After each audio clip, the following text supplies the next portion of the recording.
Our egos can be really resistant. They can be very stubborn and stuck in their ways. The ego wants to control.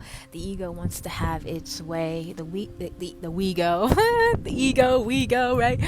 The ego wants to believe that it is right and everything else is wrong. The ego wants to find comfort and safety in familiarity, even when that familiarity and comfort is sacrificing our true desires, our true emotions, our true feelings, our true yearnings. Our ego will still fight and say, no, this is right. I know this is right. There has to be that.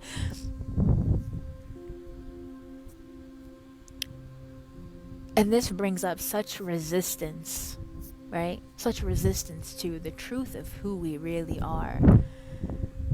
Such resistance to the amount of love and unconditional acceptance and unconditional love that is available to us in the present moment. The amount of truth, even in that availability to the unconditional love, the unconditional presence of source energy, of the universe, of God, of spirit, whatever you believe in. It's so funny how a lot of us feel shame and insecure and doubtful and fearful and worried and anxious about embodying who we really are, following what we really want to follow, doing what we really, saying what we really, feeling what we really, expressing what we really, when we were all uniquely, divinely made for a reason, for a purpose. We were born in purpose, on purpose. And it's just so interesting to think like how programmed and conditioned we are at a very deep core level to hate ourselves, resist ourselves, fight ourselves. Fight or flight. Head ass. When we can just accept who we are, unconditionally loved, in our insecurities, in our mistakes, in this, in that, there's such a sense of peace there, waiting for us to accept it, to hold it, to understand it, to embrace it. Today I had a moment in the morning where I was just thinking, and I was like feeling even the sense of unconditional love and acceptance for me that God has, Source has, my spirit family has, angels, ancestors, spirit guides, demons, right? Because demons do exist. I do have demons, but not all demons are bad. And that's, it depends on your perspective and whatever. But my spirit family was with me, and I was just like having this realization and recognition. And the healing happens in layers, so it's very layered. But I was having this recognition of, I am insecure about being unique. I am insecure about what makes me me. I am insecure about my weirdness. I am insecure about my smile. I am insecure about the way that I think or feel differently than others. I am insecure about the things that make me different, or the things that other people have perceived or projected as weird or bad or wrong. I am insecure about what I don't know. I am insecure about this and that and that and this. And I have made these mistakes, and I am not perfect, and I was just expressing this, and I had this realization that even in that, I am still whole, I am still loved, I am still me, I am still here, held, loved, protected, divinely guided, supported. And so it's this recognition of no matter how much we resist, first of all, what we resist persists. Let's talk about that, right? But secondly, no matter how much I resist, I'm still going to be whole. I'm still going to be getting the download, getting and receiving this truth of unconditional love and acceptance for who I am from source energy, from life itself.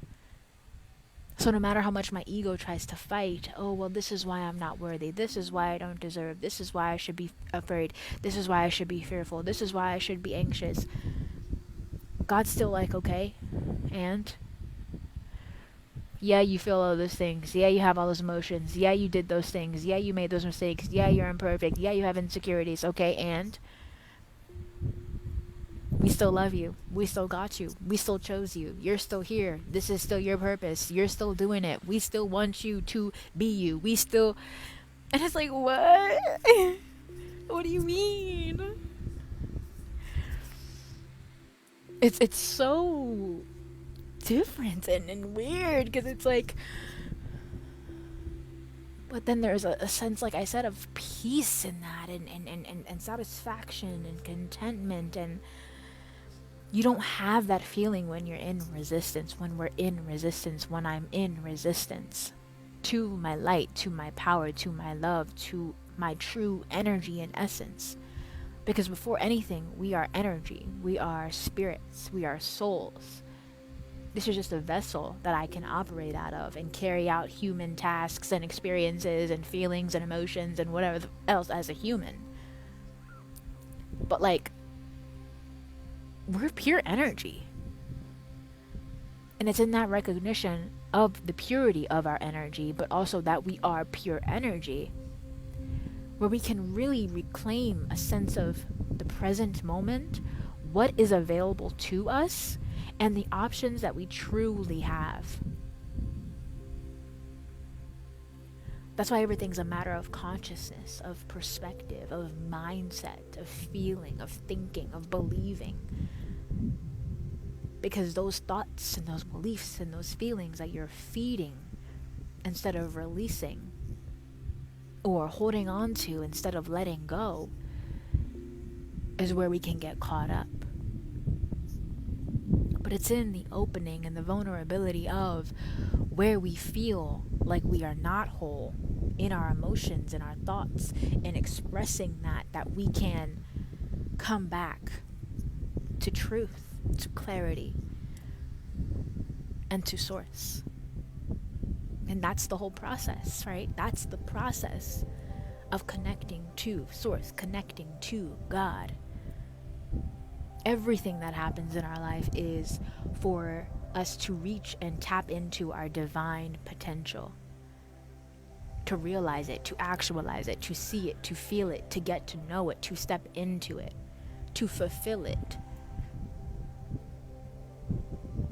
But we don't often follow that because the ego mind, I should be doing this, I should be doing that. Well, someone who's successful looks like this. Well, someone who's whole is like this. Well, someone, and it's like we have all these stipulations about wholeness and about what love means and who gets to receive love. Well, I only receive love if I'm proving or trying or striving or achieving. I can't just be lovable because that's not, but it is.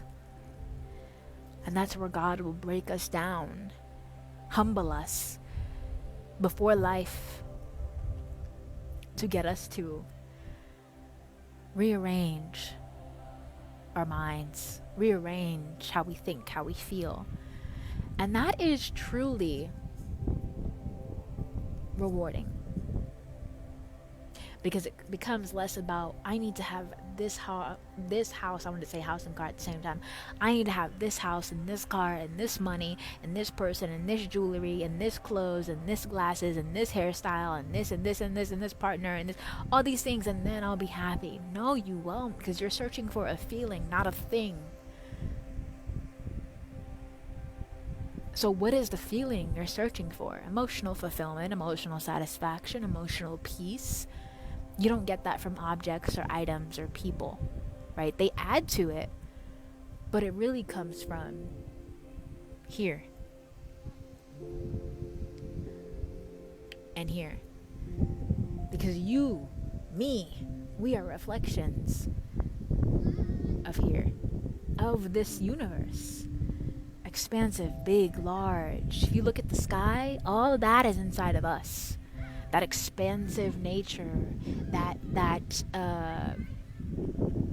chaos, that beauty, that light, that darkness, the stars, the sun, the moon. But can we open our eyes and our minds and our hearts enough to see it and to allow it?